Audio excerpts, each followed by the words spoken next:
வணக்கம் நேர்களே, இது உங்கள் ஷாலினி டிவியின் மனம் திறந்து பேசுவோம். மதுரை மாவட்டம் மேடூர்ல இருந்து பேசுறேன் மேடம். நீங்க சின்ன விஷயத்த பெருசுப்படுத்துறீங்கம்மா. குடிப்பழக்கத்தை எப்படி தவிர்ப்பது? முதல்ல உங்க கவலை, கஷ்டம், அந்த வருத்தத்தை எல்லாம் மூட்டை கட்டி வைங்க. எனக்கு நிறைய பிரச்சனை மேடம். வாழ்க்கையில நிறைய பிரச்சனை. சரி சொல்லுங்க, ஒண்ணுன்னா சொல்லுங்க. இது மன நோயெல்லாம் இல்ல, கனவுகள் அதிகமா வர்றது பயப்படக்கூடியதல்ல. நான் எப்படின்னா மனசு ஃபுல்லாவே ரொம்ப டயர்டா இருக்க மாதிரி இருக்கு. ஒரு பொண்ணு லவ் பண்ணா அது ரொம்ப இதா இருக்கு. என்னன்னு தெரிஞ்சுக்கலாம். சரி, லவ் பண்றீங்க, எதுக்காக லவ் பண்றீங்க? எங்க வீட்டுக்காக தான் உலகம் எனக்கு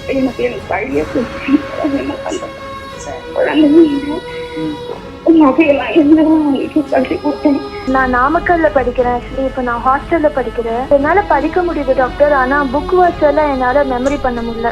உங்களுடைய திறமை, மூளையின் திறமையை எப்படி அதிகரிப்பது? எதை பார்த்தாலும் வெறுப்பா வருது, எரிச்சலா வருது, யார் மேலையுமே எனக்கு ஒரு நாட்டம் இல்லாம வருது. ஓ சரி. எங்க வீட்டுக்கார் ஒரு பைத்தியம் மாதிரி செயல்படுறாரு சார். டெய்லியும் அடிக்கிறாரு, குடிச்சிட்டு வராரு, என்ன சந்தேகப்படுறாரு, ரொம்ப டார்ச்சர் பண்றாரு சார். என்ன சார் பண்றது? மனநல மருத்துவர் டாக்டர் சுபா சார்லஸுடன் மனம் திறந்து பேசுவோம். தினம்தோறும் நண்பகல் 12 மணிக்கு நேரலையில் காண தவறாதீர்கள்.